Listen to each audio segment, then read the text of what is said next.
পূর্বের কথা মোতাবেক এখন থেকে পুরো দেশকে তুফানের হাতে তুলিয়া দেব। সে যা চাইবে পাইবে, যা করিতে চাইবে করিবে,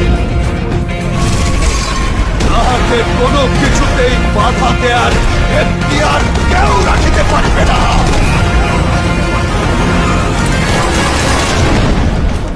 আর এর ব্যত্যয় ঘটিলে